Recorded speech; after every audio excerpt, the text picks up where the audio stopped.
Hello and welcome to the Appalachian Gaming Professors. This is our very first episode. I'm one part of a two-part duo. I'm one of your hosts, Jeff Yeager.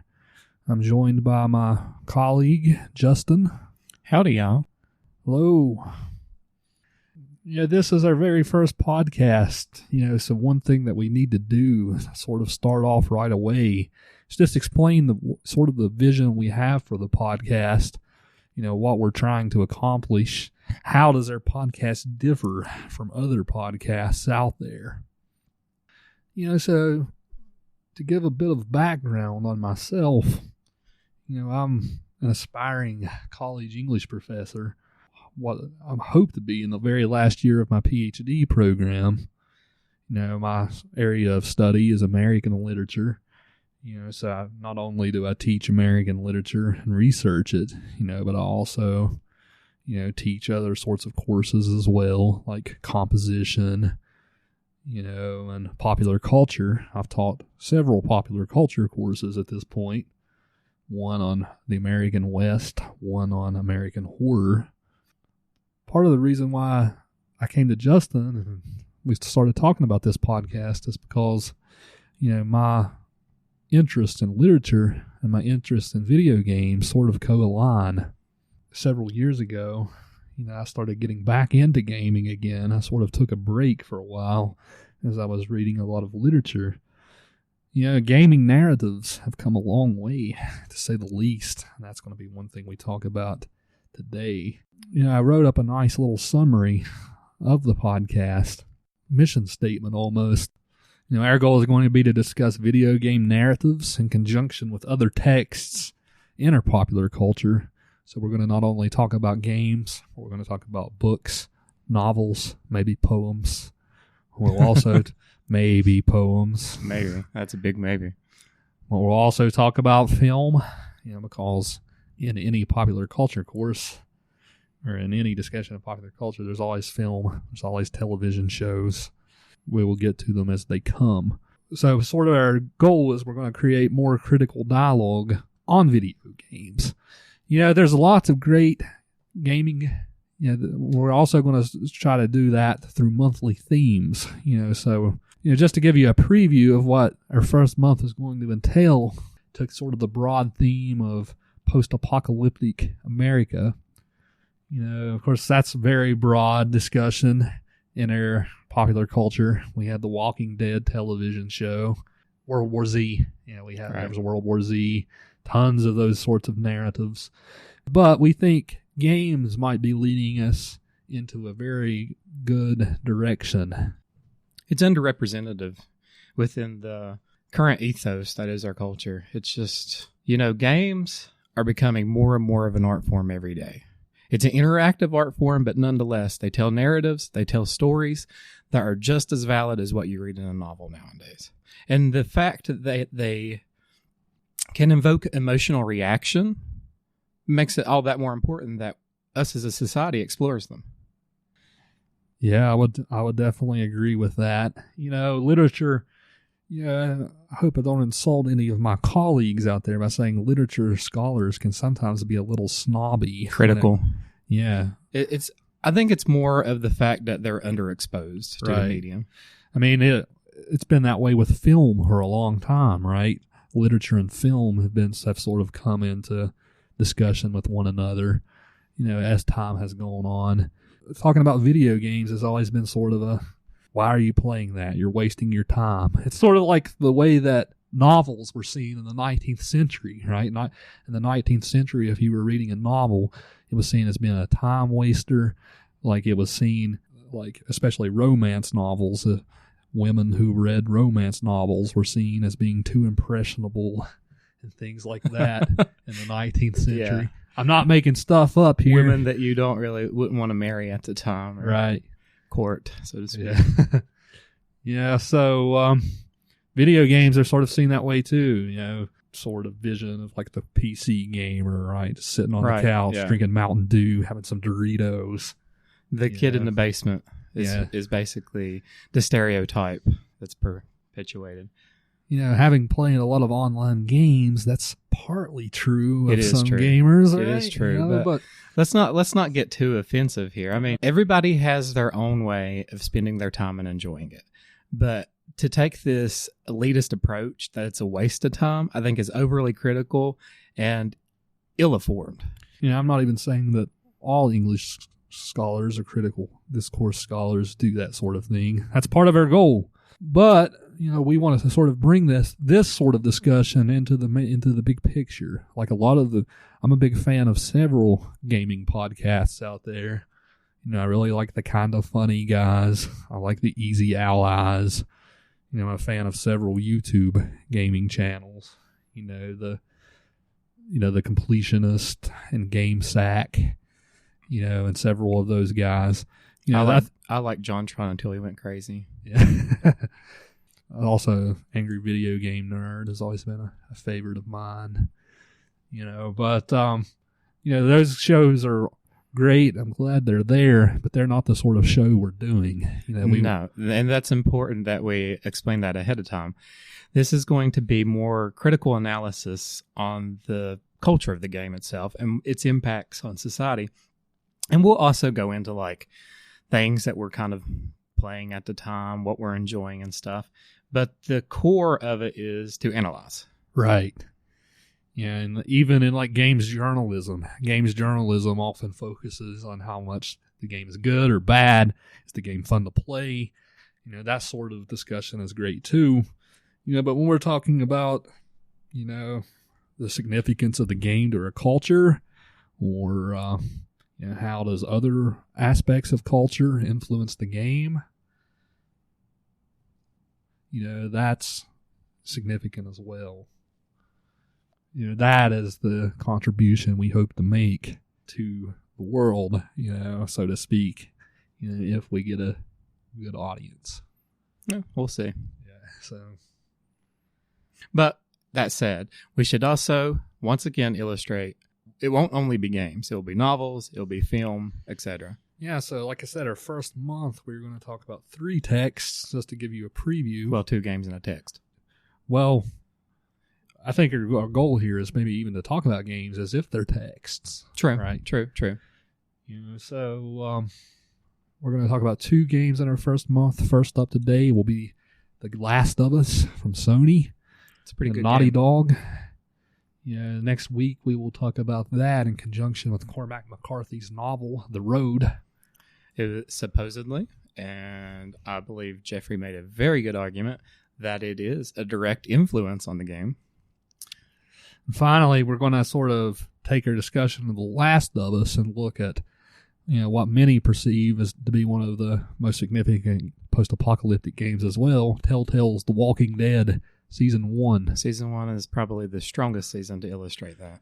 Yeah, Season 2 and 3 were fun, but they're more expanding to fans of the first one. Yeah. As for their literary merit, not as strong as Season 1. I would agree. Yeah, so we have lots of ideas. We're not going to spoil them all right away, but that's going to be your our first month ahead. Another thing that we want to illustrate, of all the people out there talking about games, we think we have something to bring to the table as well. And the fact that we come from, Appalachia, we don't want to highlight that too much. I mean, it's part of our title for sure, but we also want to sort of take away some of the stigma concerning Appalachians. Yeah, right? We're not all hillbillies playing banjos on our front porch. Yeah, Justin, marrying our cousins. Yeah, and Justin and I grew up, playing games, reading. This was our main form of entertainment. We weren't the 4-wheeler types, so to speak. The beer drinkers. Yeah. Hellraisers. I do like Mountain Dew a lot, so, but that's something that we wanted to illustrate as well. And the fact that there aren't too many people like us talking about games on YouTube or podcast services, I think, is interesting. Yeah, it's mostly people out there right now who are just talking about the gameplay merits and whether it's a fun game, and they're not really exploring it as a medium.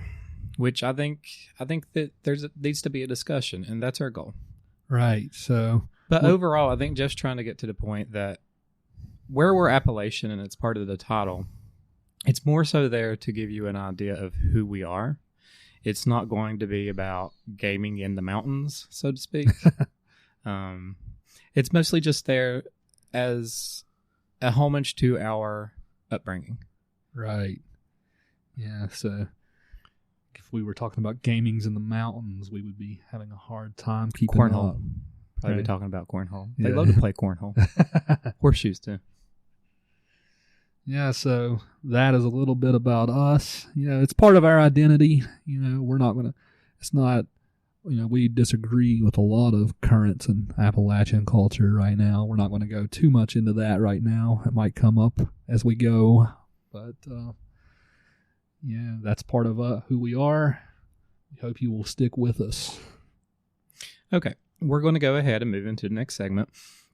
The way our podcast is structured, and it might be done in chapters, is we'll always have an introduction. It'll typically be brief, and then we'll talk about, more for the mainstream audience, what we're currently playing, what we're enjoying, if we've seen it or read any novels, or if we've seen any movies, that sort of thing. So why don't you start us off, Jay? All right, so what is going on in my critical and gaming life at the moment? Short answer to that is not a whole lot over the past couple of weeks. I think I would say the same. Yeah. I mean, I've been slowly moving back down to southern West Virginia, which is where we grew up. I've been busy doing that. I've been busy preparing my fall semester syllabi. I'm going to be teaching an interesting course this fall on ancient literature up through the Renaissance, so that'll be a new experience for me. Like I told you before, my interests are in American literature and popular culture. So going back and talking about things like the Iliad and the Aeneid and Dante's Inferno, that's all going to be interesting stuff. Does Dante's Inferno have games inspired by it? Yeah, there's one really bad EA game that they came out with a couple of years ago. Which was sort of a ripoff from God of War. It seems like it would have that type of structure where game developers be like, let's make a game about this. Now Dante went through hell and just ripped shit up. And what's the title of that? Dante's Inferno. Ah, yeah, right. Yeah, wow. yeah. Right on the nose there. Yeah, so I did not recommend that for our audience, but it exists. I've never played it, so I wouldn't know. PS3 and 360. Yeah, that's been what's going on. I've been playing a little games. I'm a big Overwatch fan. The new season of that, not competitive season, but the new event where you try to unlock all the new skins and all Jeff that. just tries to have fun. Yeah, I'm not. He's not a tryhard like me. Hey, I'm not a grand master by any stretch of the imagination. I'm a healer. I rely on my teammates. That's okay. In League of Legends, I always play support. So. Yeah, I'm a support guy. I'm a platinum. So don't pick on me too much. But been playing some Overwatch. Sort of in a rut as to what story game to start again. But I'll get there as soon as I we got a few coming up within the next few months that we've got planned. Yeah, so I'm slowly settling back into daily life again. But games like Overwatch are sort of a nice time sucker when you're not doing anything else. Well, for me, mostly what I've been doing recently, besides playing games to catch up with the podcast, which I played Last of Us last week, I haven't really got into anything too popular. I did play a single night of PUBG. It seems like it has a lot of potential to be some pretty good fun. And then besides that, it's been mostly Magic the Gathering Online. Okay. Yeah. The thing about Magic the Gathering Online is it's basically Magic on demand. I don't have to go out and play physically with people. It's a lot more convenient, which I like. Also, you don't have to worry about people cheating, so that's a plus.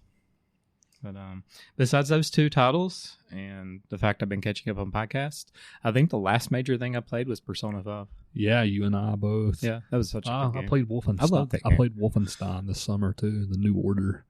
Yeah, but other than that and Persona, that's been pretty much my entire summer. Such a commitment. It is a commitment. It took me 100, which, I mean, I'm a major completionist. I almost got 100% on the first time through, which took a lot of save scumming. Don't judge me. That's just the way I would do it. I did not play the game the same way you did. I know. Yeah. You played it more organically. I play it like it's a mission. But it took me 120 hours to clear it the first time.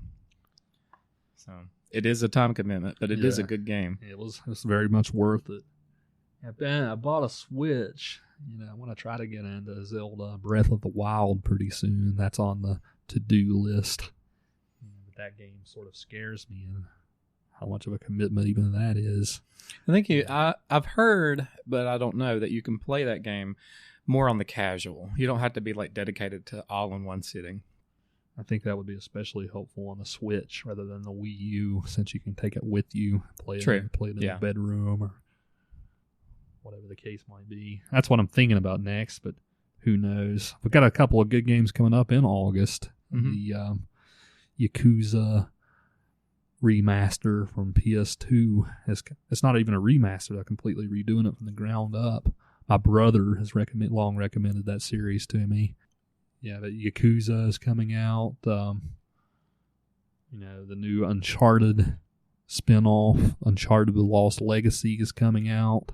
Several games are coming out. One of them might grab my attention. I just got to get away from Overwatch. I got to get away from Friday the 13th. Well, I think it's really easy for gamers to find that one game that just appeals to them, and they just want to play it constantly. I mean, everybody does it. Yeah, pick a game, and it's sort of a comfort food almost. Which, I was really big into World of Warcraft years ago, and that's all I would do with my time, or even Minecraft CTMs, Complete the Monuments, which I'm sure most of you do not know what is, but if you are interested, look it up. It's a really fun game mode. Me and my friends would just play those for weeks on end, so I understand where you're coming from. Yeah. Yeah, so lots of good stuff on the horizon.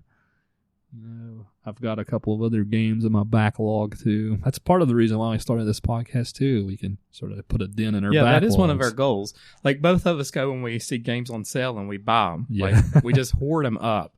And then finding the time to play them and really enjoy them, when you have that many, isn't an easy thing to do. I know, first world problems, right? Right. But when we're doing this, we have a structured goal, and we can actually play through some of these that we've gotten that we want to discuss, because we know ahead of time that people say, well, this has cultural value.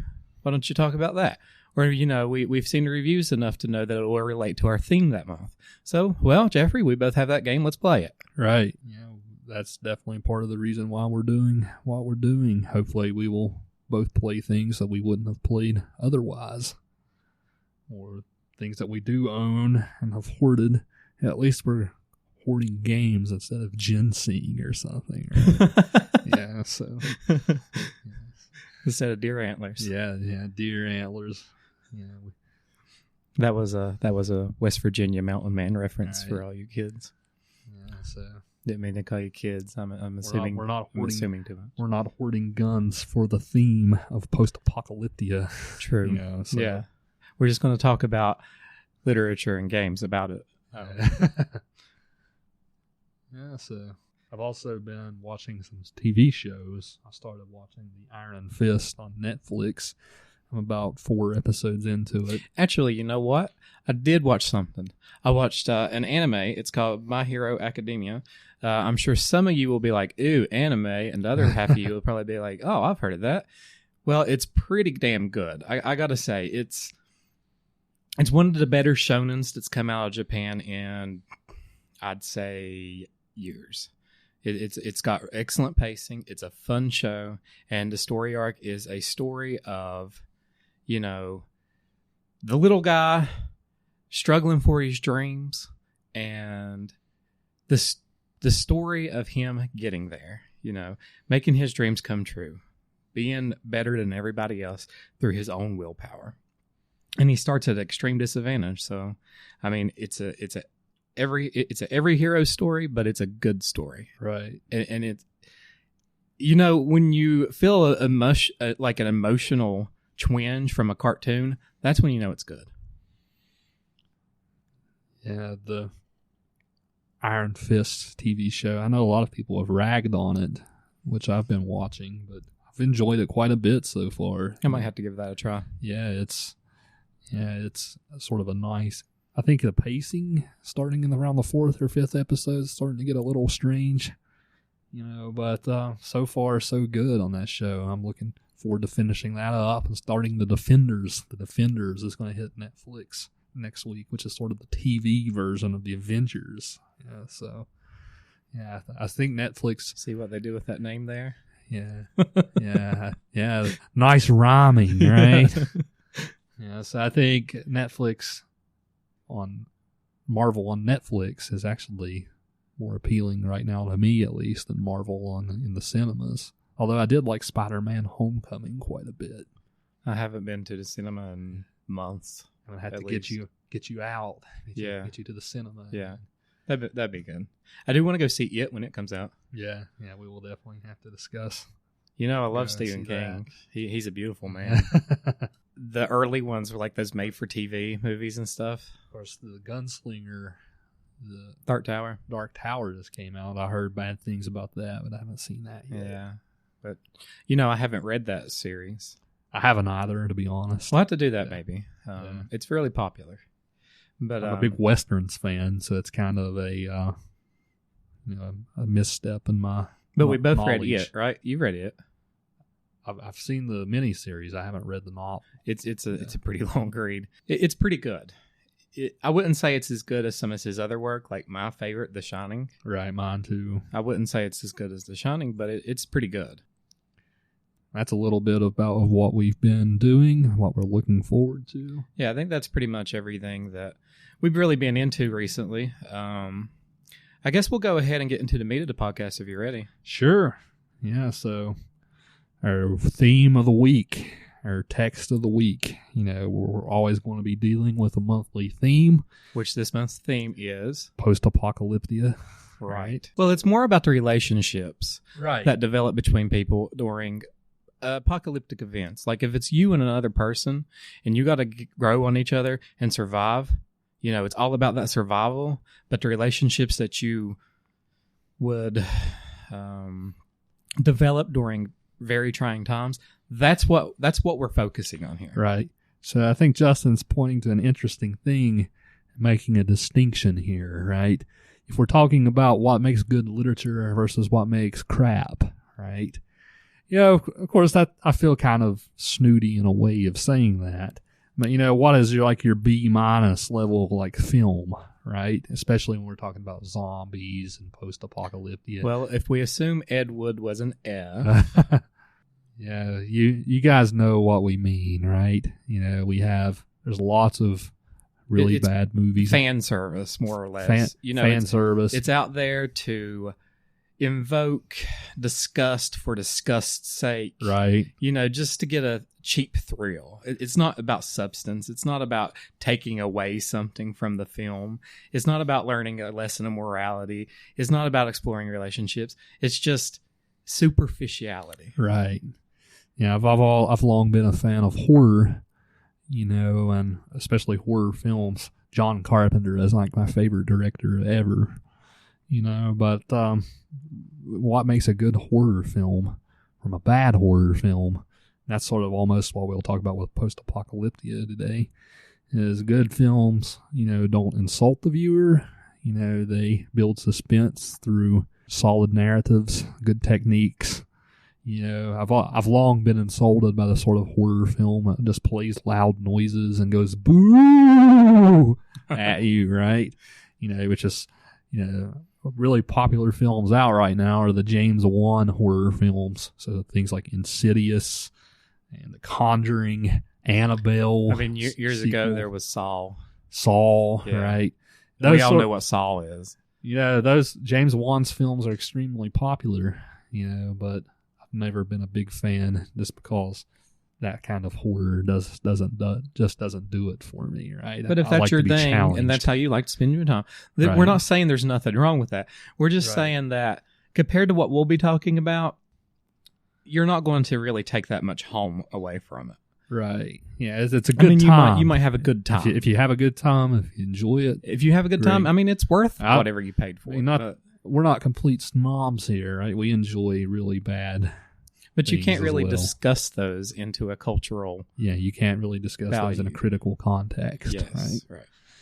If we were thinking about zombie narratives, post-apocalyptic or zombie or, right, we might, that might be the take they do with it. It might just be a movie for fun, something you would go in and out of without thinking about it too much. It's almost entertainment you digest and crap out again, right? But you know what, Jeffrey? I think that in the coming months, we have some stuff planned that might have literary merit that people didn't quite see before. Right. And it might surprise some people, especially later. I'm glad you pointed that out because, like I said, when we're talking about popular culture has long been neglected, by this sort of discourse, right? Mm-hmm. So the fact we are shedding these light on games, it shows that they do have this sort of merit. But we are differentiating the texts we talk about from like those really, the texts that we already talked about that don't take any thought whatsoever. Yeah. I wanted to do this episode first because The Last of Us almost was It has a very special place for him. It has a very special place. As does later, on our third week, The Walking Dead Season 1 for me. I've long been a fan of Naughty Dog's games. And I really love the Uncharted series. What kind of games does Naughty Dog usually publish? Yeah, so develop. Just a brief history on Naughty Dog. They did the first 3 Crash Bandicoot games on the PlayStation 1. Platformer. Generic platformer, but a good platformer. Then in PlayStation 2, they still did platformers. They did the Jak and Daxter series. Jak and Daxter, yeah. And then when they hit the PlayStation 3, they wanted to do something different, so they started the Uncharted series. And the Uncharted series is a very, very, very good pulp adventure, sort of Indiana Jones. Would you say it's a little bit on the superficiality side? Maybe a little bit. No, not at all. Okay. The Uncharted series, I think, has... Well, I haven't played it, so yeah. I can't really say for sure. The Uncharted series... That's kind of the vibe I always got from it. The Uncharted series has very wonderful, fleshed-out characters. It's pulp, so, whenever there's violence or anything like that, they don't really think about the consequences of or it, the context. It's just there. Right, okay. Yeah, but it's a fun adventure. They rescue a lost treasure, come home. It's a happy ending. Okay, right? So we got Uncharted, and then we move into what? And then The Last of Us, right? Which, when Uncharted 3 was being made, Naughty Dog split off into 2 different teams. One made Uncharted 3, and another made The Last of Us. The Last of Us is definitely a step forward in Naughty Dog, as far as narrative storytelling. What kind of genre would you say The Last of Us is? Oh, goodness. See, this right here, this question indicates whether something has a lot of cultural relevance or not. Why? Because if it offers multiple facets, like if it can be a narrative, well, you can have several games that could be a narrative, right? But it's not really a walking simulator, which is usually, when you say a walking simulator, all you have is somebody walking around the world exploring a deep story. Yeah, it's hard to put it into a genre because it's not survival horror in the way we would think about survival horror, like Resident Evil and Silent Hill. No, it's not. But it has aspects of survival horror, right? I guess if you want to go into strictest terms of what genre it is, it would be an action-adventure. Action-adventure. Mm-hmm. With a blend of some survival horror, with a blend of walking As simulator. far as gameplay and stuff goes, it's an action-adventure. Right. Yeah, but it's so much more than that.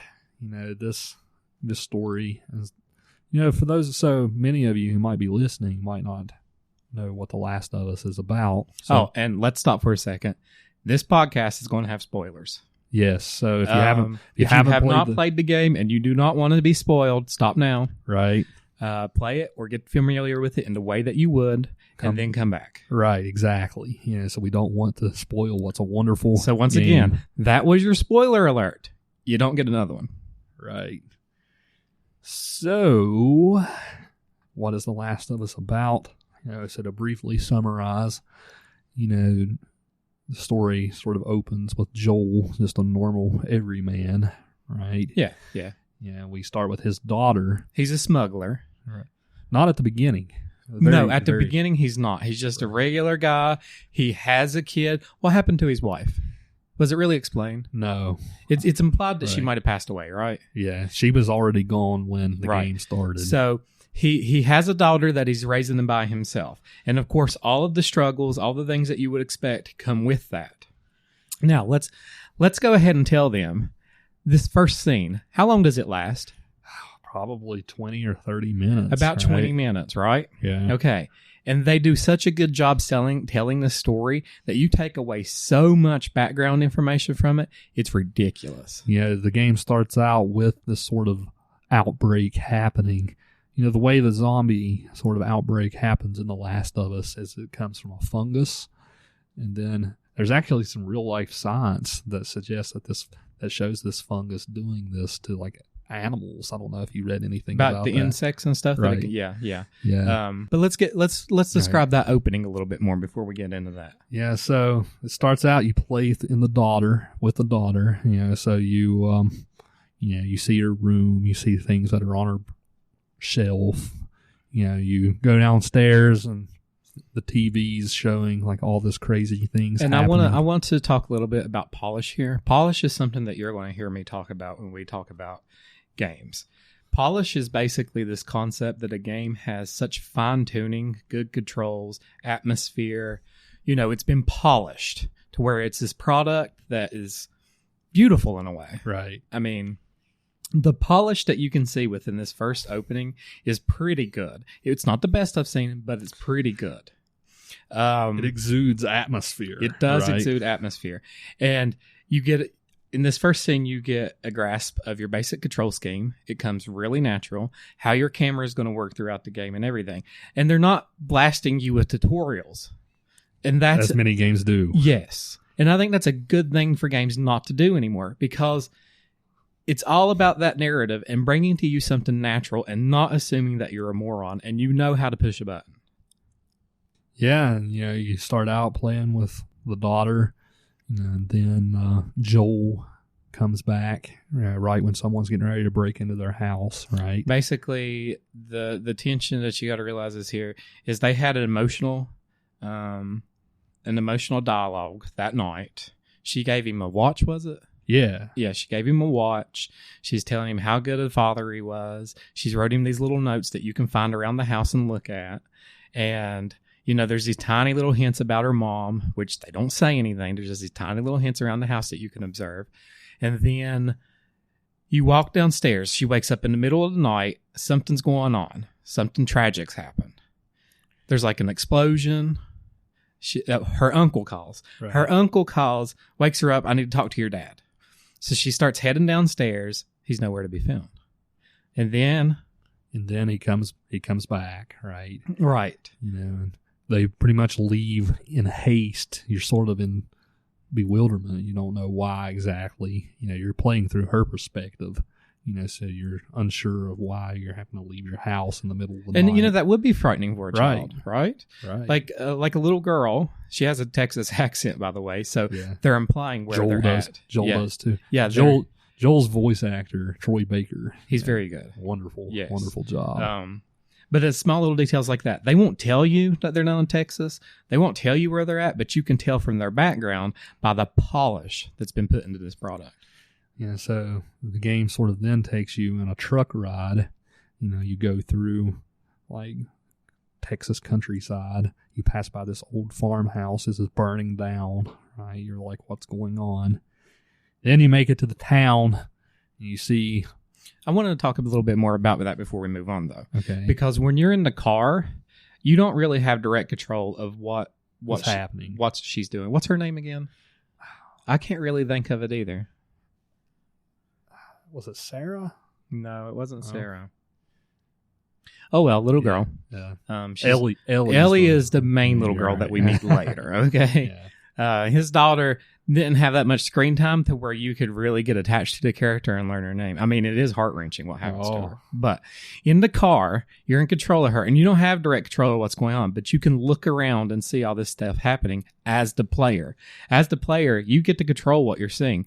You can not look at that burning farmhouse, but I don't know why you wouldn't, because it's right there presented to you. Or you can look behind, like children do, in the back window and see what's being passed. You can put it in whatever perspective you want to put it in. And I think that's good polish. Right. Yeah, it's it definitely, like I talked about before with horror movies, what I love is atmosphere, right? And it does really contribute to atmosphere. And later when they get to town, they notice that this outbreak is happening. There's people running away in fright from these creatures. And nobody really knows what's going on. They're all in a state of panic. Everybody's running around the streets. There's fires, The girl gets separated. The military's starting to be deployed. It's been a year or so since I played it, but she gets separated from Joel, right? No. She's with them. And then they're like running along these paths and stuff. And she gets injured, and he has to pick her up. Right. Yeah, I remember now. He has to carry her, yeah, which symbolically later, where he's carrying her. Think about that. Yeah, I never thought of that. Yeah. What that symbolically could represent. Yeah, so needless to say, once you go through all this fright and turmoil, you end up at the end of a road, and you run into a member of like the National Guard. Yeah, he's a soldier. National Guard members just like... He receives orders from his commander because he's on a headset. Right. And he said, I found a civilian here. He has a little girl with him. You don't hear what the commander says. You can pretty much figure out what's happening, though, because he goes, "Are you sure, sir?" or something along those lines. And he says, "Okay, I'll comply." And then what does he do? He shoots her. He pulls out his gun. Joel, who's the father, the main character, he struggles to get her out of the way and get him out of the way, and he shoots, and he hits her. But the uncle comes along, and he shoots the soldier before he can land his, fatal blows upon them. So, yeah, needless to say, the prologue to the game ends with Joel having his dying daughter in his arms, and they don't give you any remorse here. They have the little girl, they have her in her death rasps. It's really it's heart-wrenching. It is heart-wrenching. It's pretty ridiculous, really. I would say that's one of probably in the top 3 most emotional scenes in the game, and it's right there within the first 20 minutes. Yeah, and then the game goes off 20 years later. 20 years, yeah. Right. Yeah, so fantastic opening to the game.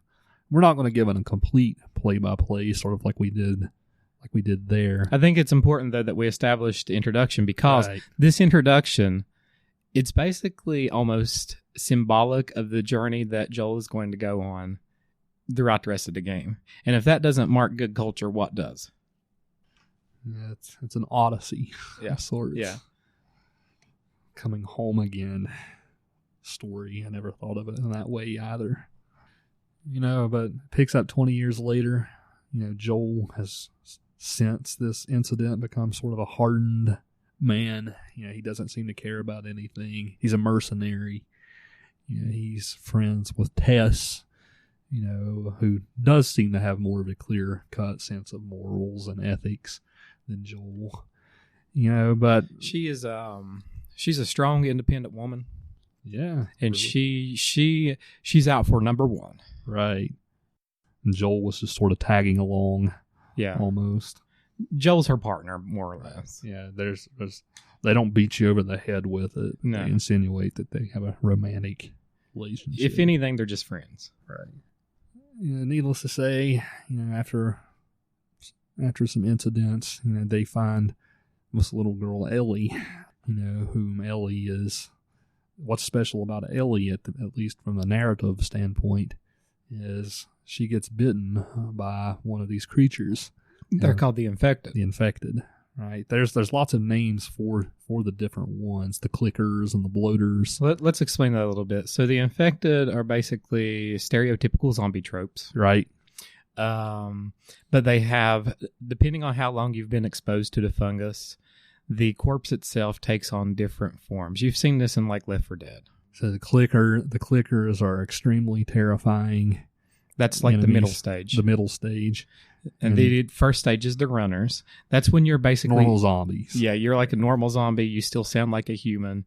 You're running down somebody, shrieking at them, trying to bite them. Then a clicker. A clicker's an interesting creature because the fungus has taken over their entire face, and the way that they can locate where they're like going sonar and find it's echolocation.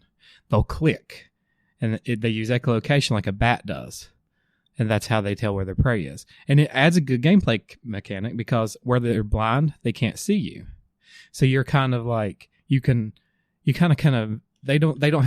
have sight of you, but you can hold still or back away really slowly before they get too close. And when it comes to like the stealth part of the gameplay. If one gets you, you're finished. Yeah. Unless you have a shiv. Yeah. And then the bloaters are the last stage. Those are scary. Yeah, they're very aggressive. They're very aggressive. They're like behemoths. Yeah, like fungus behemoths. Like big WWE wrestlers coming after you. Yeah. Yeah. So, yeah, they're almost like the bosses of the game. They're kind of ridiculous. They also throw like fungus bombs at you that explode and release spores and stuff. Yeah, there's one tight place in Pittsburgh. Yeah, with the bloater. Yeah, and like the narrow corridors. That was terrifying. Anyway, Joel meets Ellie. Yeah, at the very.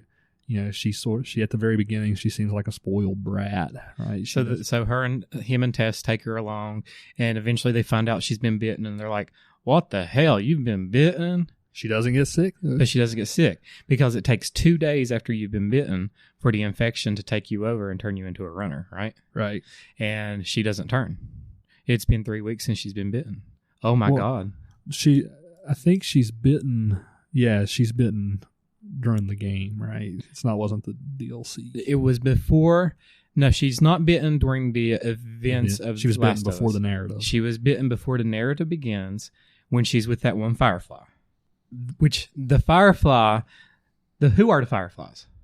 The fireflies are basically a faction within the game. They're a group that wants to establish governmental They want order. to reestablish America as it used to be. They want the presidency back. They want Congress back. They want the judicial system back. They just want the old system to come back and play. Because what has happened is society has degraded so far. It's basically all these rogue factions competing for control.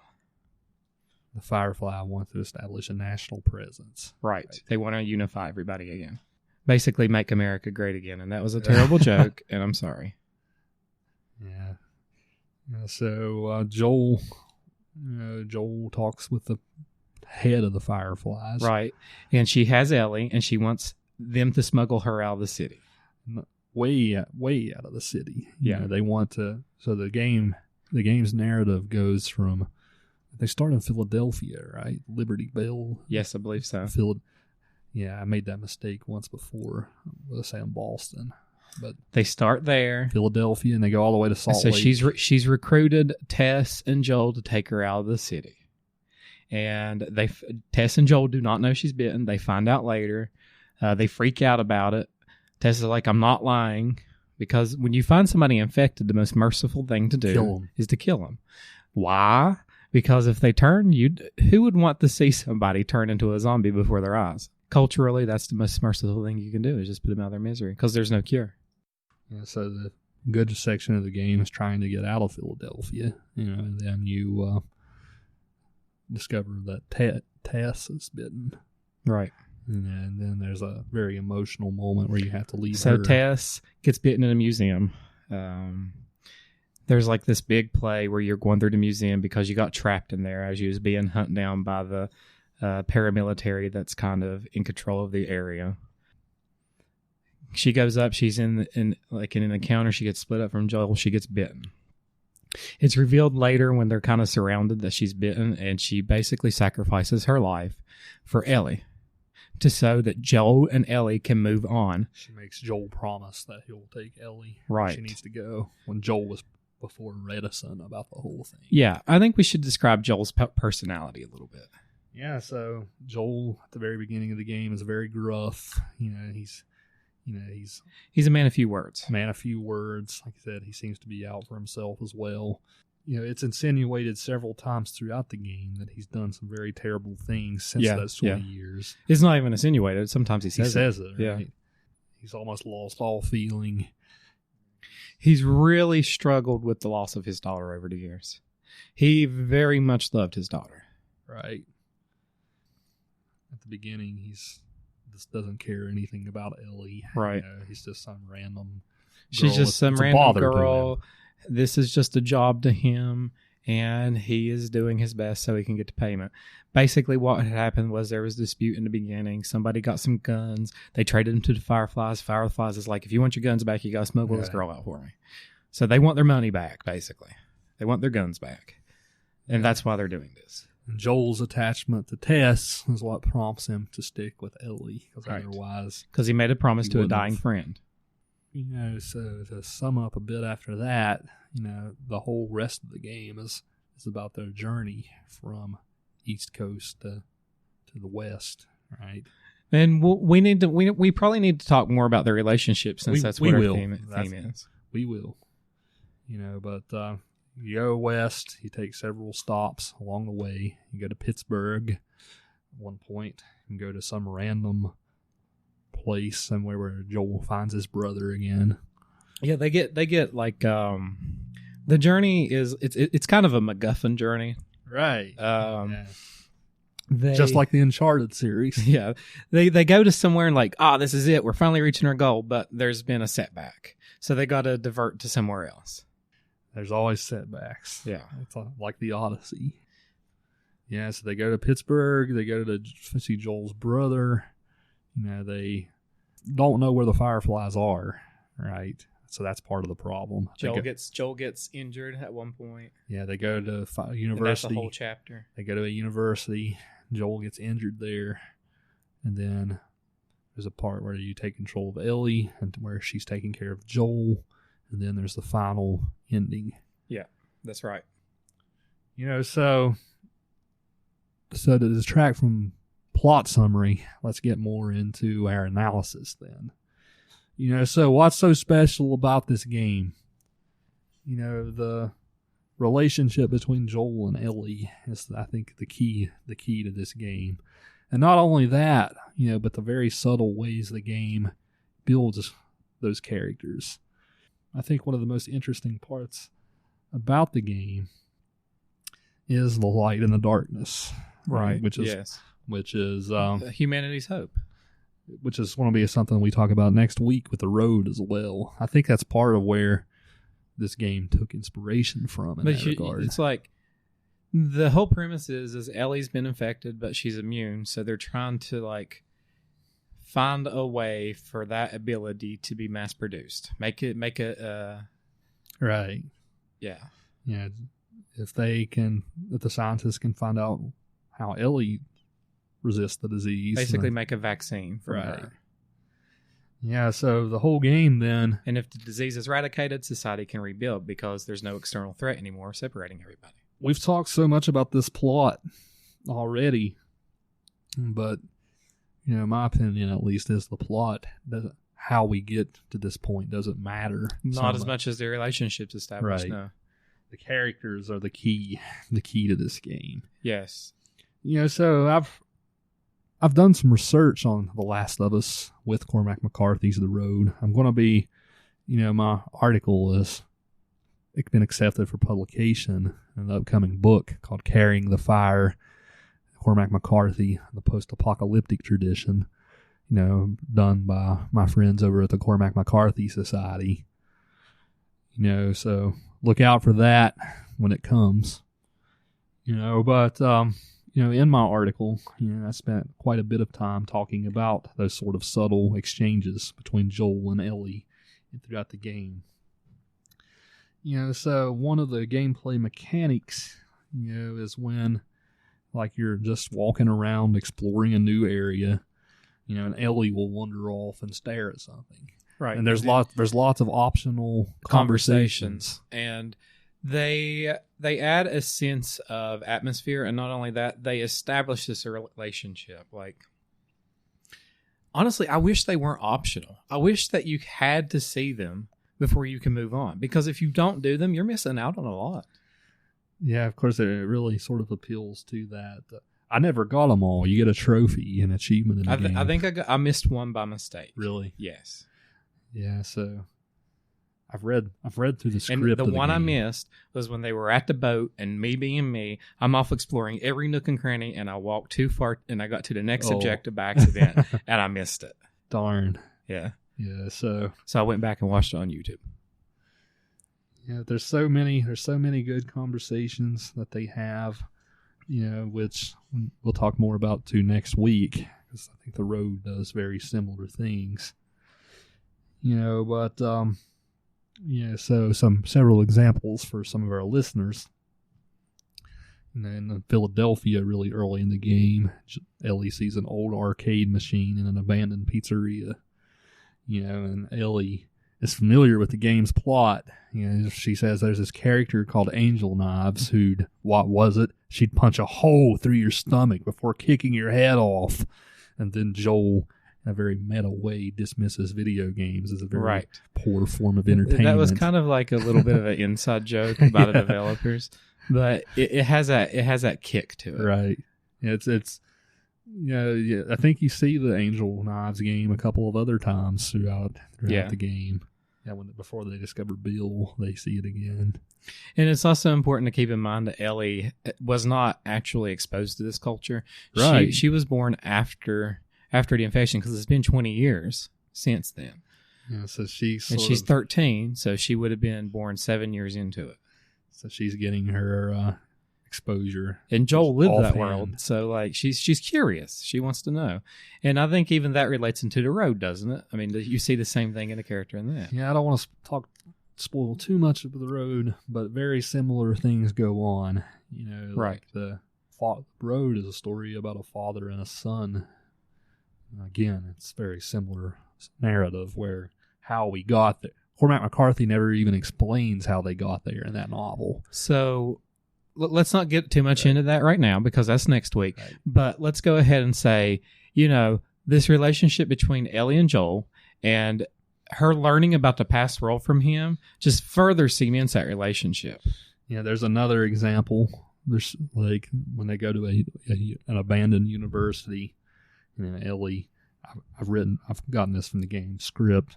She sees that the mascot of the university is a ram. Ellie says, "There's a giant ram. You guys are like idol worshippers." And then Joel says, "For sports? Hell yeah." Yes. Yeah, so Joel is still reminiscent of those days for sure. Right. It's of my opinion, you know, this game is so dark, it's so ruthless. We'll talk about the dark and ruthless nature of the game in a moment. You know, but the game is so dark and ruthless that those sort of moments add light. And you need it, because it's a dark and depressing place. Nobody wants to willingly live in this world unless they're a psychopath. Even like as somebody taking the game in as entertainment, right? A completely nihilistic book or text or film. You know, nobody ever... I mean, it's good in doses to get that sort of exposure, you know, but it's not entertaining after a while. Just complete nihilism. No, it's depressing. Right. Why would you want to like keep with something that just makes you sad? Yeah, I've been playing this game. I guess I will go cut my wrist now. Yeah, go cut my wrist. Just put myself out of my misery. Well, we could just laugh at the whole... Especially if you're like a depressive individual. I mean. Right. Yeah. We'll just laugh at the nature and absurdity of our existence. Right. Yeah. So Nobody wants to do that. You know, so, you know, this game, I think definitely those moments, you know, sort of give that light in the darkness.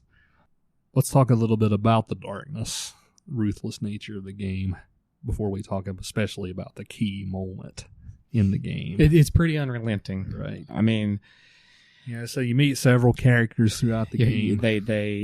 They come to untimely ends. I mean, you get attached to them.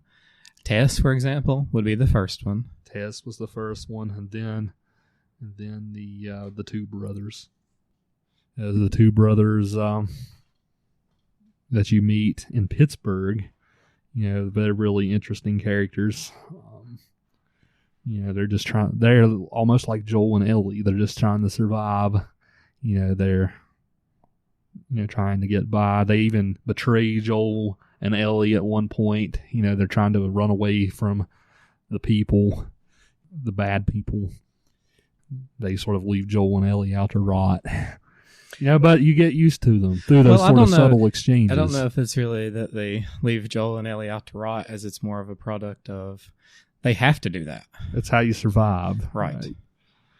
Joel takes great offense. Yes. Joel is a man. He doesn't say much, but he is reactive, especially on his emotions. Remind me the name of the two brothers. It's been a while. I mean, they were Sam and Henry. Sam and Henry. Yeah, so Sam and Henry are the two brothers. And there's this. So you get used to them through these subtle exchanges. Like you kind of get attached to them. I mean, right. There's even one. What's the younger brother's name? Henry. Okay, so there's this one part where Joel and Henry get separated from Ellie and Sam, and you have to basically treat Henry as you would Ellie. Right. For it's a small segment, but it's a segment that cements that there is a relationship starting to develop here. Yeah, and there's another instance in Pittsburgh where you find an old abandoned toy store, and then Sam's a child still. He's younger than Ellie. It's not said how young he is, but he obviously has a crush on Ellie, right. And he tells her that he's the same age as her. He goes, "How old are you?" And she goes, "I'm 13." Me too. And then he goes, "Me too." And then his older brother speaks up and goes, "Oh, you're 13, huh?" And he goes, "Well, yeah, I'm close enough." So he's probably 11 or 12, right. I'd say.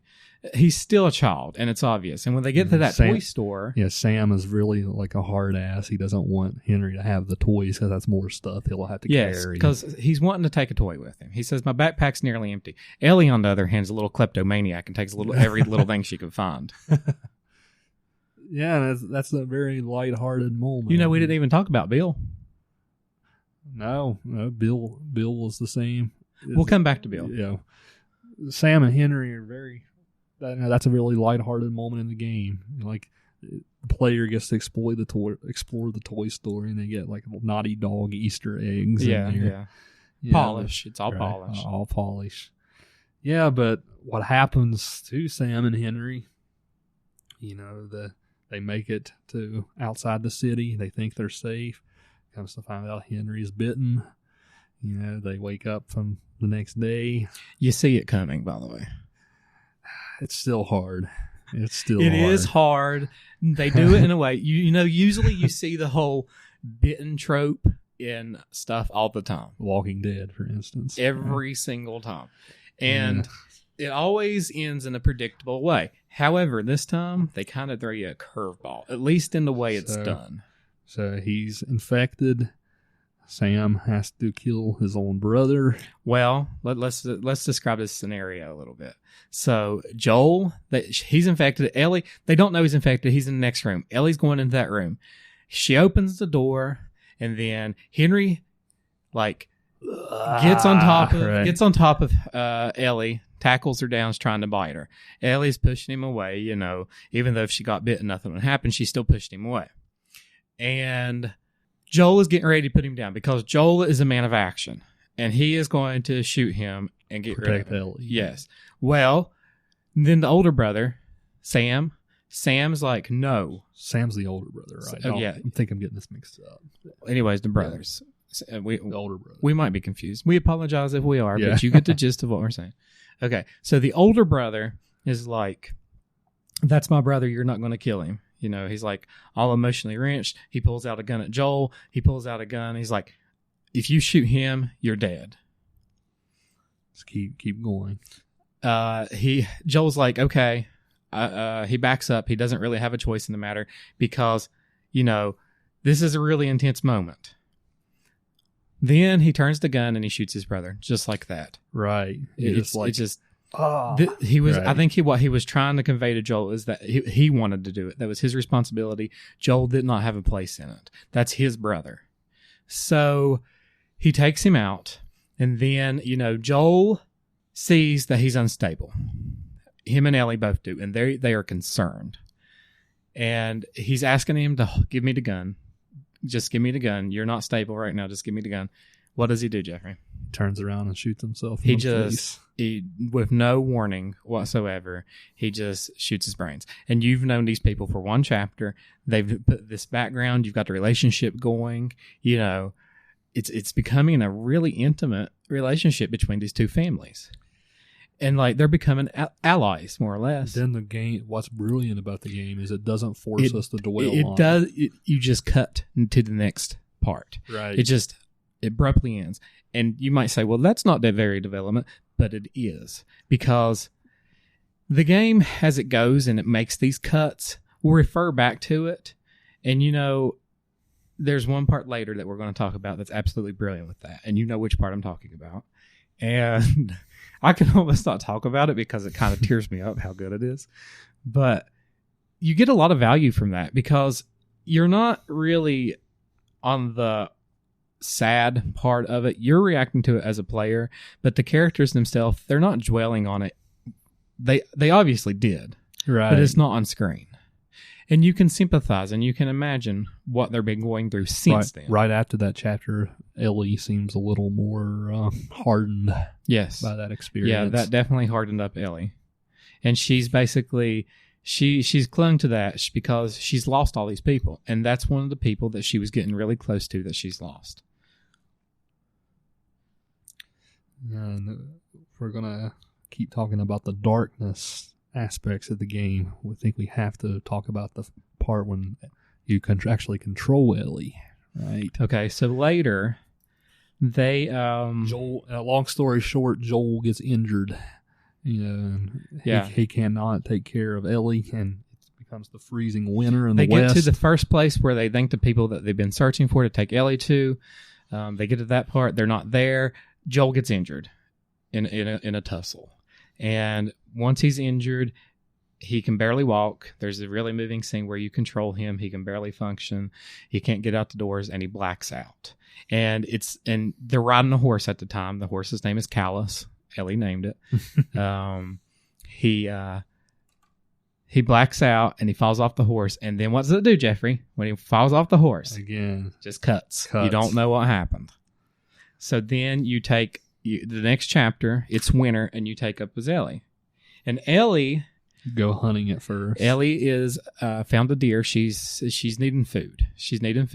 And she sees a deer, and she's hunting it with a bow because Joel had a bow and he had arrows. And she's using it's a recurve bow. It's nothing fancy. And she's using the bow to hunt this deer. And no matter how many times you land an arrow in it, it still runs away. Right. And you're tracking down this blood trail. And she even says, how is this thing still alive?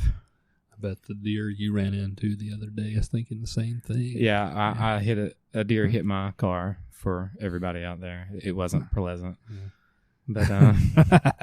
But yeah. So anyway, she's hunting the deer, and she runs into these unsavory characters.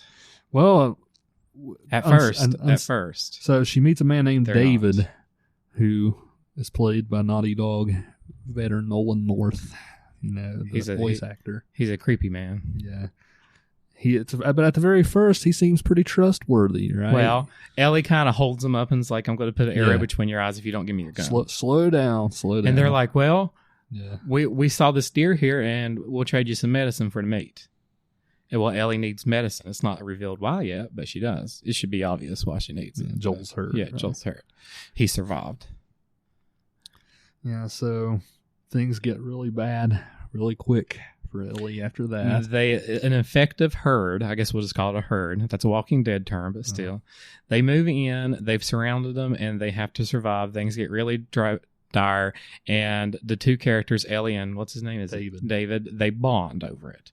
And he's basically complimenting on her gun skills because she's such a good shot, et cetera, et cetera.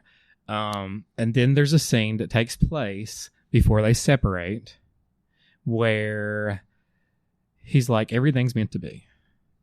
And then he starts to show his dark side. Right.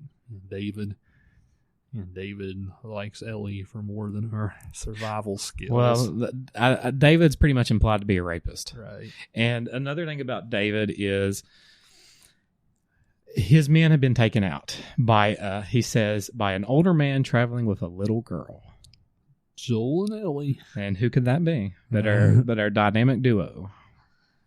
So he's going to seek revenge. At first, he's so grateful to Ellie, though, because they got through that situation with the infected together, that he makes the trade to her. But later, he sends men after her. Right.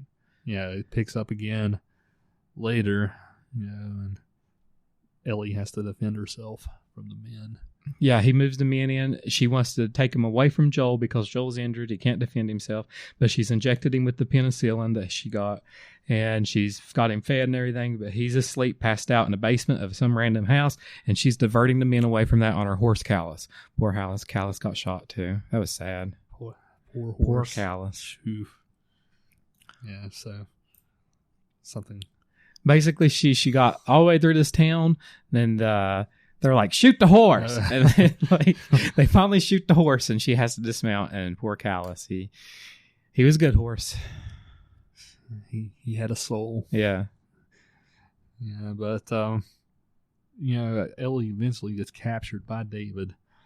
And David really creepily rubs his finger on her through a cage. She's right. Locked up in a cell. It's for those of you who've seen Silence of the Lambs. It's the same thing that Hannibal Lecter did to Clarice. Yes, it's a little reference there. Yeah, it's pretty good. Yeah, and then you want to talk more from there? Well, I guess we should mention that David and his crew are cannibals. Yeah, they're cannibals. Yeah, they're not good people. Yeah, they try to feed Ellie people. Yeah, he lies to her and says it's deer meat until he offends her. She offends him, and then he's like, then he reveals to the fact that there's a little bit of human mixed in with that. Ellie, being the badass that she is, completely gets revenge. Yeah, on David. Yeah, she does. So yeah, she wounds him. She basically kicks one guy in the balls, stabs him to death, and then she gets away from him and takes her blade. She carries a pocket knife, and she gets away. And once she's escaped, it's like during this hard winter storm into town, and she's walking through the snow, and Joel regains consciousness during this time. Yeah, you have to play as Joel again for a little while the mystery. But switching back between the two. While the mystery of what's happening to Ellie is up. She finally gets into this restaurant. It's like a Ponderosa or a... kind of like a Ponderosa. It's a lot like a Ponderosa. If you know what a Ponderosa is, it's basically a Ponderosa. It has booths. It has a big kitchen. It has like the little area where you get your own food. What's that called? A buffet. It has a buffet, and you can hide behind all this, and it's this little neat boss-like encounter where David's in that building with you because he's tracked you down and found you, and you're both hunting one another more or less. And you sneak up behind him, and you got to do it 3 times, and you stab him. And with that third stab, he's down. Kinda. And what happens after that is extremely, extremely gut-wrenching. It's emotional. It's not family friendly. No. Parents do not let your 8-year-olds play Last of Us. There's a lot of naughty words in this game, and there's a lot of violence and a lot of gore, and there's implied rape, which is what he does to her. Yeah, so he doesn't get that far, but he's about ready to. Very, very much so. That, and then it turns into a survival horror game. That boss fight between David. and Ellie. The infected are not what people are worried about. They're worried about their fellow man, which is a trope in these types of things. But you see it firsthand, and it's really emotional. It's very much so a trait of the road. The people are the worst. But you do this boss fight with David, and then when you win, it's this terrible loss of innocence. Right? She just you witness. Well, so Joel is coming. He's found the building caught on fire, and Joel sees the fire and he's rushing in the building. And you've had the gameplay in between that. It's all great. That's not what this is about. But then Ellie is on top of David, finishing him off because she got a hold of a machete. It's awful. She just stabs in a mad rage. Yeah, because he's tried to rape her. Right. And she grabs this machete that he had. It slid under a booth. She grabs it and she starts stabbing him over and over and over violently. And Joel sees this and he takes, and she's in a blind rage. She's even trying to fight off Joel until she realizes who it is. And then she breaks down. What happens then, Jeffrey? Then we fade into black. And then it's over. Once again, you're left on that top of that climax, and you're stuck there. So, I know you played the game, sort of a rush to get to this episode. I know, like, when I first played the game, after that moment, I had to put the game down for a while. I was just like... I was curious about what was happening. Yeah. I mean... call me a nice little snowflake, right? Triggered easily. But my God, at that moment of the game, it's not pleasant, right? If you think that's like a good entertainment value, and you like don't feel remorse or disgust, then you probably need to go see somebody. Right? You're probably a psychopath. Going back to we talked about the subtle exchanges between the two, and then this extreme moment of nihilism when Ellie has to stab David. She loses that innocence. Yeah, so you start out into this next part. Ellie and Joel are at the end of their destination. They're in Salt Lake City. Right. And then, there's no more friendly banter between the two. She's broken. Right. That's the best way to describe it. She's very emotionally distant. She's sitting like to the side as Joel's doing the work, and they're a team. They rely on each other for things, and Joel's calling her over to give her a boost so she can get up on this platform and hand him down a ladder or something. And she's not there. She's not in the moment. She's in her head. And I think it's also that we describe that opening scene after the transition. She's staring at a deer mural. And that deer is representative of that whole experience because she was hunting down that deer just the same way. She had to strike it 3 times, just like she had to strike David. And when she downed that deer, that's when she met him. Yeah, I don't think I remember that. That's interesting. Yep. So, like, she's looking at the deer, she's reflecting back on what's happened, and she's broken, and she's depressed. And can you blame her? No. I mean, the game really handles trauma in a very mature way, I think. Joel's boosting her up to a platform. And it's a pretty emotional moment. He's boosting her up to a platform. She gets up there after ignoring him, and you can feel her pain. And she goes, "Oh my God, you got to see this." And she runs off. And the music picks up. And the music starts playing this it's really good music. It's a good score. Because there's not that much music in this game. Very minimal. There's a lot of silence.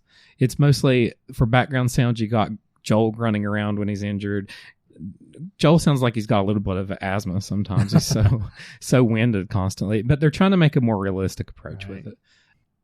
But, like, Ellie sees something and she runs off, and Joel's like, Joel has no idea, which you as a player wouldn't either.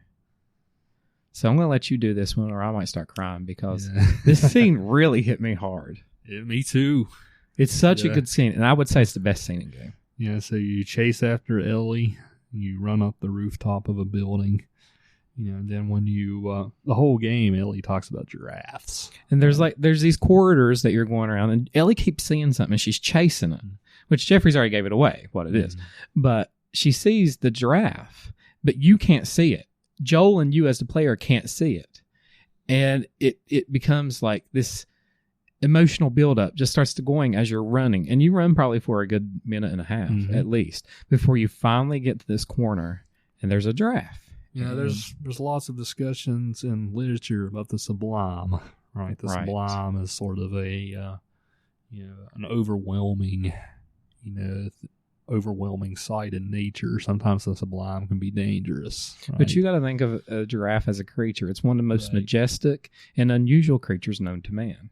And they present it to you in this scenario that's perfectly plausible in this universe. I mean, you've seen monkeys on the loose and everything else because the animals from zoos and stuff have escaped and they're surviving. I Am Legend, that movie definitely plays on that with the animals getting out of the zoos. And they're populating Right. and, you know. So there's this herd of giraffes running through Salt Lake City and they're feeding off of the foliage that's grown up on the buildings. And Ellie sees the giraffe. And in that instant... And in that instant, the game just pauses, right? And Yeah. Ellie, after everything she's just been through, she was almost raped. She was reflecting back on it. She murdered a man. She was broken. She murdered a man brutally. She becomes herself again. And the game just, I think as far as game pacing goes, it just beautifully just sits there. You know, you just get this long shot. It's a long shot of like the immediate view, and you see several giraffes just roaming peacefully. And when the giraffe's got its head stuck in the building and he's eating the foliage, Joel can go up and pet him, and yeah, Ellie's like, "Don't scare him away." He's like, "I won't." And it's just this beautiful scene, and then the giraffe moves on. it pauses. The game pauses. You can sit there and take. You can in the watch the moment. giraffes move and feed as long as you like. But you can really feel Ellie's recovery. Like, she's got this glimpse of the beauty in the world. All this darkness, but then there's the light. Right. And that's the most beautiful and representative scene of that in this game. That there's light, that there's hope. You know, it's all darkness, but there's that little bit of light. And for her, That was everything. that was probably one of the most important moments in her life. Of course, it was also a moment for Joel, which solidified. Yeah, because Joel, he cares about her at this point. Right. I mean, they've had conflicts that because Ellie has found out about his daughter, the one that got murdered, and she understands that she's not the replacement for her. But at the same time, Joel says, "You're not my daughter." You know, You're just some random girl. Right? yeah, he's really in denial of his emotions because he doesn't want to get attached again. But at that point, you can really tell that Joel starts seeing her as a surrogate. So That moment, so that moment was by far the biggest light in the darkness Yes. in the whole game. You know, you had these brief little exchanges we discussed, but that moment especially. So I always kept the save file at that moment, just so like I could go back and like feel good sometimes. I don't think I can handle that. So at that, after that moment, the game gets dark again. Yep, as expected. Yeah, so, come to find out, in order to... They find the fireflies. They find the fireflies. Ellie's been delivered. They went through a little bit of struggle since then. They've fought some infected, et cetera, et cetera. I mean, it's typical gameplay fodder. Right. And then they meet up with the fireflies, and Joel was unconscious at the time because he hit his head. There was an event where he hit his head. And in the water, no. Was he unconscious? Ellie was unconscious, and he's trying to bring her back. They knock him out. Yeah, that's what it is. The fireflies come up, and he's trying to resuscitate her because she can't swim. That's a theme throughout the game. And she's like she's passed out from being underwater, and he's trying to resuscitate her. And they're like, hands up. They don't know who Joel is. Hands up, and he won't do it. He's trying to resuscitate Ellie. So they come up to him. He's not complying, and they just knock him out with the butt of a gun. And he wakes up. Fast forward again, and the game doesn't waste any time. No. And he wakes up in the hospital, and he wants to know where Ellie is. Well, and then the news is delivered, which, from a writing perspective, I'm going to be a little critical here, Jeff. Okay. I think as far as writing went, this wasn't the best writing because they didn't have to tell him that. They could have lied to him and avoided the whole thing. Ellie didn't make it. So, or something like that. They didn't have to go and tell him. Maybe they didn't. Maybe the head of the Fireflies. That's what I was getting ready to say. Right. I think she had held out hope that he would do exactly what he does. Because Just be Joel. Because there's these little documents, and in this case, they're recordings, they're voice recorders, and you can hear her, and that's kind of what she's implying. But I still think that's a little bit of a sloppy writing. That's the only real problem I've had with the writing throughout the game, is that part right there. But, I mean, you can interpret it either way. You really can. And like Jeffrey said, you can interpret it that the leader of Fireflies wanted him to know so that he would react exactly the way he did. So he finds out. Well, I'm thinking that she didn't think he would react very strongly at all, just because he's Joel and she knew him to be such a... True. I didn't think about that, but that's true.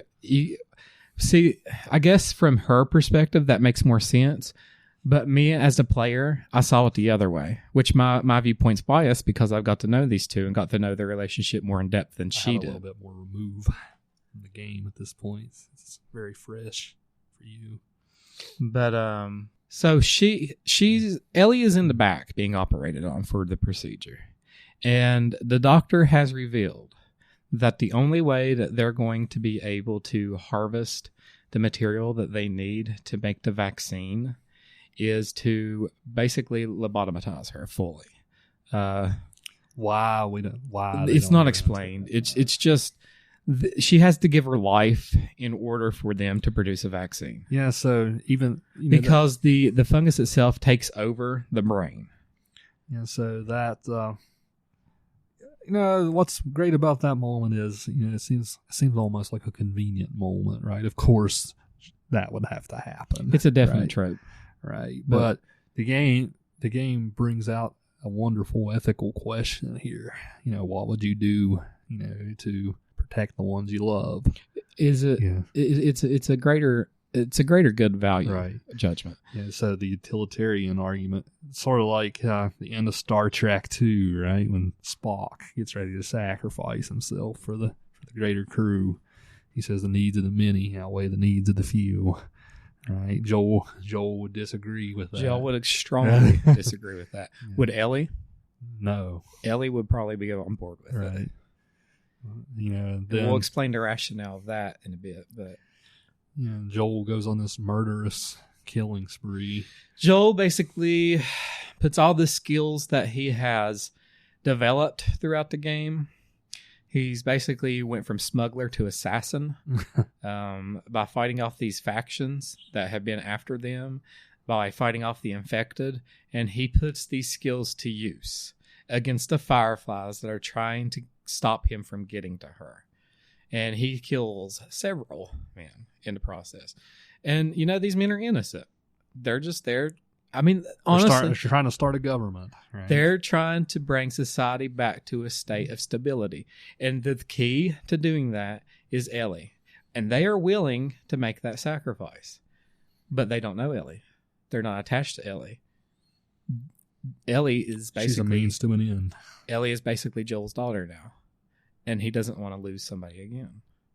That poses another question, which we're not going to get into right now, but... And then Joel walks into the operating room. He sees the doctor. He says he pretty much just goes in and shoots the doctor. Actually, you as the player can do whatever you want there. Yeah.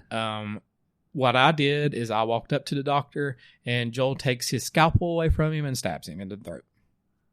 But if you want, you can pull your gun and shoot him. So he dies either way. Yes. Right. The doctor is dealt with. Joel sees the doctor. And he sees the leader of the Fireflies, the woman who who contracted him to move Ellie from the start of the game until later. And he sees those two as vile, vile people for wanting to kill a little girl to make a vaccine. That might save hundreds upon thousands. That might save the rest of society. Yeah, he and her have an exchange. So he basically kills the doctor. He takes Ellie. He runs out. Ellie's drugs are starting to wear off. She's not conscious yet. She doesn't become conscious till later. And he gets in the elevator because the building's powered. Throughout the game, there's hardly no electricity. Most of this stuff is just them wandering through ruins and prying doors open and everything else. Electricity doesn't exist besides gas-powered generators and there's a hydro plant at one point and stuff like that. That's not important right now. But the hospital's powered. And they get on an elevator, and they go down the elevator, and the leader there, what was her name? It started with an M. Marlene is there, and see, Marlene and Ellie had a relationship before the story started. Right. It was similar to Joel and Ellie's relationship, but I don't think it was quite as strong. But Marlene basically became Ellie's surrogate for a mother for a little while, right? Because she knew her mother and she basically inherited her, correct? Am I right there? You're right. Okay. It's implied. You have to play the DLC, I guess, to see that story, don't you? Yes. Okay. So, Marlene and Joel have this discussion. And it's another emotional one. She's like, are you really willing to doom the rest of us to save this little girl? Is pretty much the question he poses. And what's his answer? It's almost like an action movie scene. It's like, yes. And yes, he would. And she begs for her life. And Joel says, you'll just come after her. And he puts a bullet in her brain. He loads up Ellie in the car. He loads up Ellie first before he actually finishes her off. Show them driving out of Salt Lake City. And like, while they're driving, they've just left. He's just shot Marlene. And Ellie wakes up. And Ellie is like, what happened? Why am I wearing this dress? Because she's in a medical gown. And apparently they didn't explain anything, which I think that shows the evilness of the Fireflies, that they didn't explain it to Ellie. Because if they had, she would have been on board. Right. That Joel lies to her. He does not tell her what actually happened. He tells her that there are other people out there who have developed immunities and they're not even searching for a cure anymore, that those people will figure it out and that it's hopeless. They can't develop a vaccine. It didn't work when they tried it before. Ellie doesn't quite believe it, though. No. The game again fades into black. They're out taking a nature hike the same way, and he even says, this is what me and my daughter used to do. They're taking a nature hike. Joel's in a pretty good mood. Joe is in an extremely good mood. He's happy. He has a little girl now, and he saved her. They're doing things that he wants. They're trying to survive. They're trying to make it to another town and settle down. It was implied that he wanted to go back to his brother's base because they had it off pretty. They had it pretty good there, and what? So she asks him, "What's she ask him?" You remember? She asked him if he was telling the truth. Right, and he wasn't. And she says, "Swear to me that you were." I swear. And he did, and the game ends. The game ends. Well, it doesn't. Now, I want to elaborate.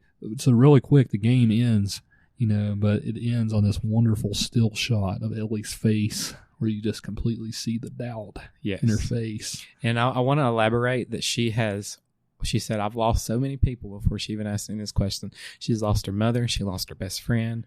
She lost Henry. She lost she loses Tess. her best friend in the DLC. And she tells him that.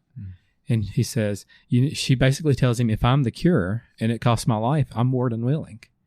So you have to swear to me that you're telling me the truth. And he lies. And then the game ends. So I think that poses a question. Is Joel actually more evil than, Well, here's my take on that. We'll talk a little. I'm going to talk just a second about Cormac McCarthy's The Road. Okay. But we'll talk more about that next week.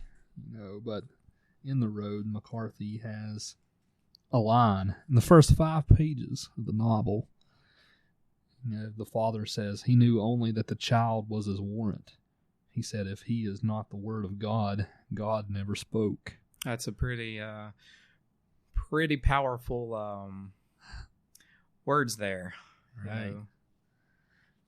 So Ellie, I think for Joel, is the closest thing he can see to ultimate goodness in the world, right? If we're talking about like platonic terms, talking about a concept. I would agree, yes. Ellie represents That's his ideal. goodness. That's Right. his purpose. I mean, Yeah, there's so- nothing else that matters to him, because he might see the rest of society, because he lived it before, as not worth saving. But Ellie, to him, is worth saving.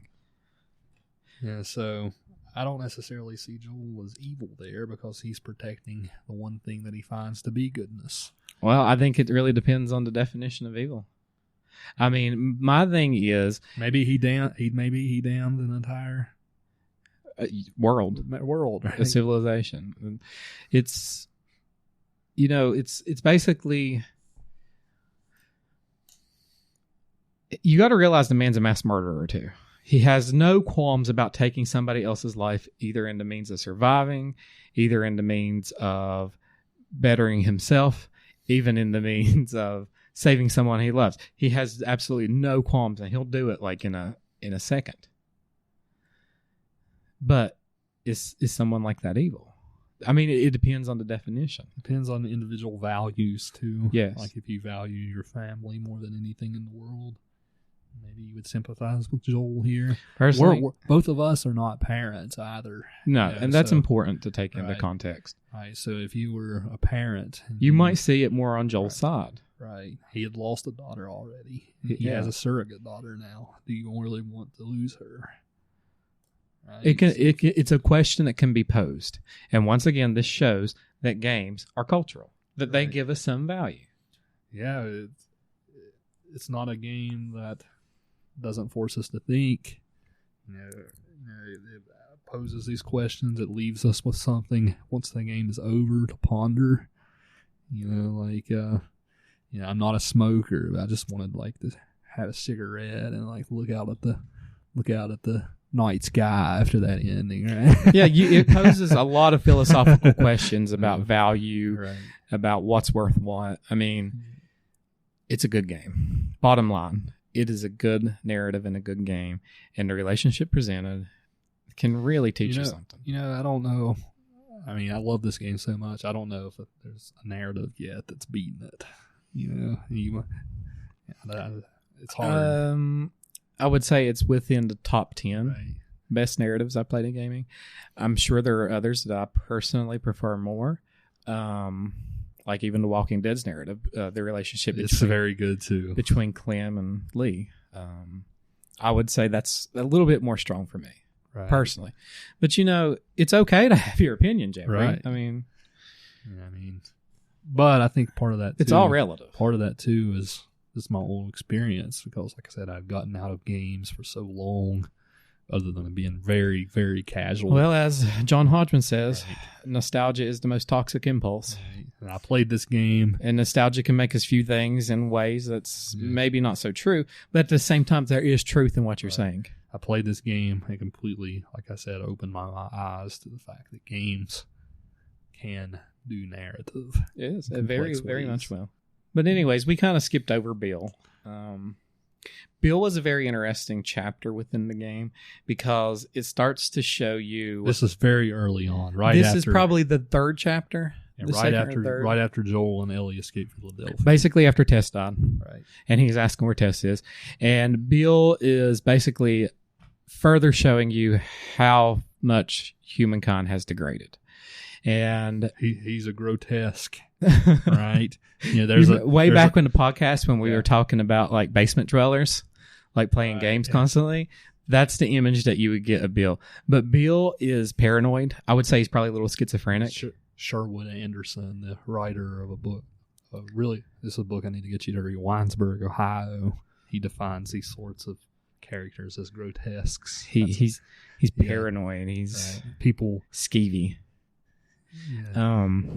Bill probably has a strong narrative in this game, and it's another relationship that you really want to explore, because Joel knows Bill and they go to Bill seeking help, but Bill does not like Ellie. He does not like anybody else with doing his things.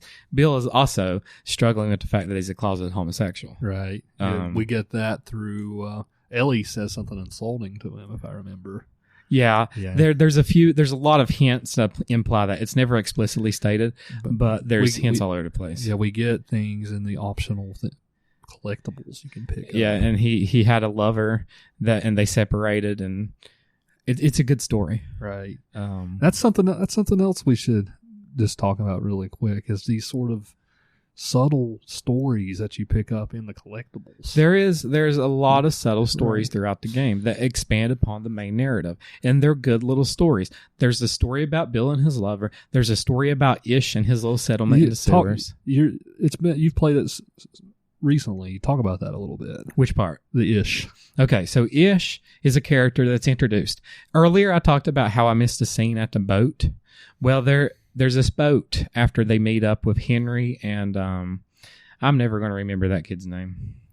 Sam. Henry and Sam. They meet up with Henry and Sam. This is after they got separated, and Joel's about ready to knock him out because they left him. And there's this boat washed up on shore, and Joel goes up to the boat. I think there's a lot of shoreline. There's some shoreline story in the road too, isn't there? Mm-hmm. The ultimate destination is the shore. Okay, so anyways, they're on the shore, and there's this boat washed up, and there's this character Ish who's left a note on the boat. It was his boat, and he says he's going to go try to seek shelter, and he's been out to sea. It's implied that he's been out to sea, and that during the whole apocalypse he's been out there, but he has no more supplies. He can't really stay out there any longer. He's coming to shore to find a place to settle down. So he goes into the sewers, and he forms a little settlement down there. He basically reaches out to some local traders, as he's like, hey, I got it good down here. I'm sheltered. Nothing's going to happen to us. And needless to say, they meet an untimely end. The beauty of that whole story is we get it just with things you pick up as you're wandering through that section. It's a narrative that if you don't watch, you completely miss it. Yes, but it's a narrative that expands the universe and makes it a more vibrant story. And there's a light in the darkness story there. Right. I mean, Ish was their light. It didn't work out for him. The darkness overtook him, but it is a story that portrays that. But the story with Bill and his lovers, it's pretty good. And it's funny, especially the way Bill reacts there at the end, because you deliver a note. It was the final note that Bill's jaded lover leaves him, and he's like, "Oh, that's how you feel." That's extremely dark too, because then his lover killed himself. Yes, he hung himself in that living room. Oh man! And they walk in on it, and they just leave poor Bill there. Yeah, very end of that section. Which Bill wanted to be left there. Right. It was a good narrative within the narrative. But Bill's an interesting character that if you play through the game or whatever, you want to pay attention to. I would say even more so than Tess, because he's got more substance. Bill has a lot of substance, and Bill is basically a reflection of what society has become. Yeah, he's a funny character, just the way he hoards like death traps. Should we talk a little bit about what Ellie stole from him? Go ahead. Okay, so Ellie and Joel are transitioning to the next scene. And they're traveling. This is right before they get to the bandits. And she steals the dirty mag. She steals one of his gay pornography magazines. And she's messing with Joel because Ellie likes to mess with Joel when she can. And she's looking through it. She says, I want to see what all the fuss is about. And she pulls out the centerfold and she's like, how do you even walk with that thing? And then she asked Joel, why are these pages stuck together? And Joel's like, and he's like about ready to tell her to put it down, and she throws out the window and goes, I'm just messing with you. So you can tell that Ellie is aware of sexuality. She knows the world. She knows what's going on. She's a smart kid. Of course, the Left Behind DLC is all about that. If you need to play it still, it's about her discovering her sexuality. Huh, well, that's good to know. Yeah. Awkward, but good to know. Want to call it a wrap from there? I want to let you go ahead and talk a little bit more about what's the substance of your essay and the conclusion there, and then we'll wrap it up. Let's talk a little bit more about that next week, because I don't want to it will relate directly into the road. That's true. Yeah. But basically what you want to take away from this is that so that relationship there. Basically, we'll talk about the road more next week to give us a preview for next week. Okay. But it's connection. I was the first one to point this out. Colin Moriarty, who was a IGN reviewer, and then started working for Kinda Funny. Now he's gone from that. Respect his work a lot. He pointed this connection out in his review. The road and The Last of Us. Several other people have commented on it as well. But we found there's a Reddit thread from the creators of The Last of Us. Don't ask me anything. The writers, Bruce Straley and Bruce Straley and Neil Zuckerman. Okay. Neil Druckmann, Druckmann. Yeah, but they have a Reddit thread. People ask them in that thread, how much Cormac McCarthy's narrative shaped the way you constructed. And the one guy, who was the guy that was like, it shaped it a lot? Yeah, Straley. I think Straley has more to do with the story. And development. And Druckmann has more to do with the direction. Yeah, he probably has more of the gameplay side. They both read it. They both said they read it. Yeah, so in the Reddit thread, Straley says, Neil and I both read it. It's a very impactful story. Yes, it was one of many influences, mainly the lengths the father is willing to go for his son and the darkness of the world that surrounds them. It really shines a light on the things humans are willing to give up morally in order to survive. That's the main theme of the game. Yes. We just highlighted the parallels are pretty obvious.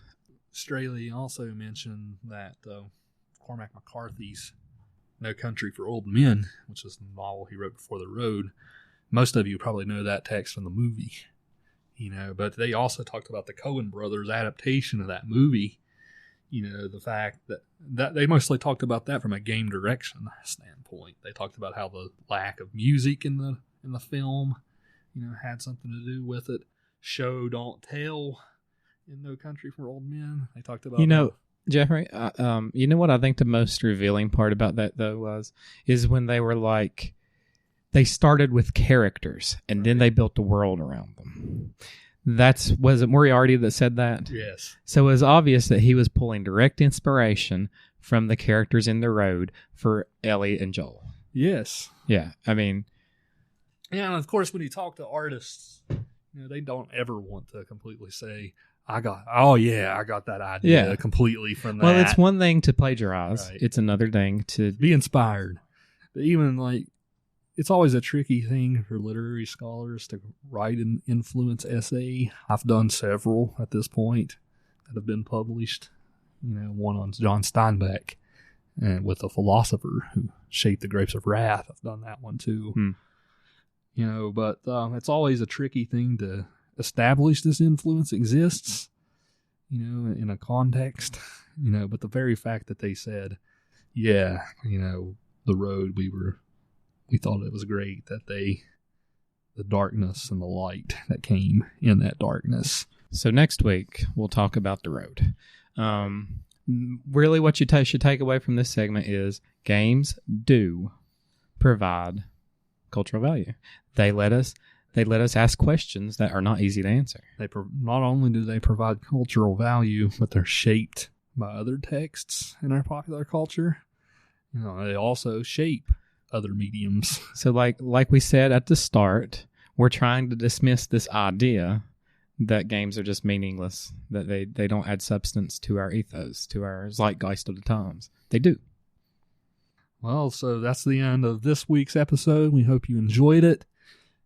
Come back next week. We'll talk more about Cormac McCarthy's The Road. We will make that the focus of the discussion. We won't forget about The Last of Us. We'll refer to it sometimes. We'll still refer to it. And then come back next week and see you then. And then on the third week, we're going to tie that all into season 1 of The Walking Dead. Season 1 of The Walking Dead. The Telltale game, not the show. Yeah, I would not go along with the show. I'm not a fan of the show. I like the show, but that's different. It's not. It doesn't add that much cultural value. Right. It's fun. Yeah, it's just fun. So we hope you enjoyed it. Come back next time. Get some bluegrass music. Come back. Give us a listen. So that's episode 1. Hope you enjoyed. See you guys. Signing off.